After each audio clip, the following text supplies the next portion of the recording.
Hello happy souls. இன்றைக்கி என்ன video அப்படின்னு பார்த்தீங்கன்னா, அம்மா வீட்டுக்கு போனப்போ குடல் குழம்பு வைக்கிறதுக்காக குடல் வந்து க்ளீன் பண்ணிகிட்டு இருந்தாங்களே. ஸோ அன்றைக்கி என்னென்ன ரெசிபிலாம் எனக்காக செஞ்சு கொடுத்தாங்க அப்படின்னு ஒன்று ஒன்றா பார்க்கலாம் வாங்க.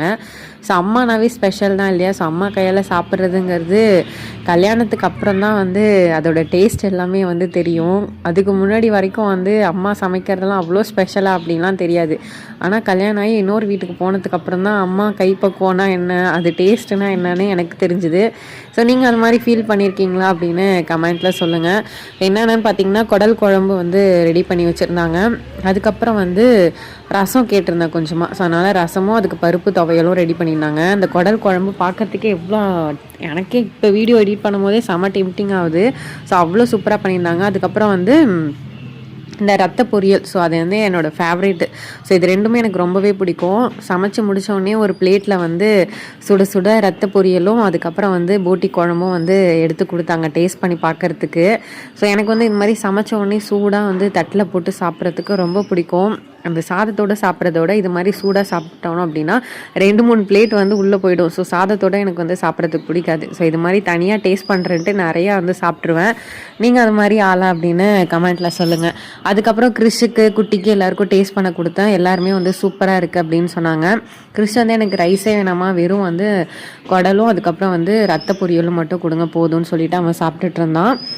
நானுமே வந்து அதுக்கப்புறமா வந்து சரி கொஞ்சமாக ரைஸில் வந்து போட்டு சாப்பிட்லாம் அப்படின்னு சொல்லிட்டு கொஞ்சம் ரைஸும் குழம்பு பொரியல் அதுக்கப்புறம் வந்து முட்டை வெவிச்சு வச்சுருந்தாங்க. ஸோ அதையுமே வந்து வச்சு சாப்பிட்டேன். ஸோ அன்றைக்கி ஒரு நல்ல ஃபுல் மீல் சாப்பிட்ட அளவுக்கு நல்லா ஃபுல்லாக சாப்பிட்டேன். ரொம்ப நாளுக்கு அப்புறம். நான் எப்பொழுதுமே வந்து 50% தான் சாப்பிடுவேன்.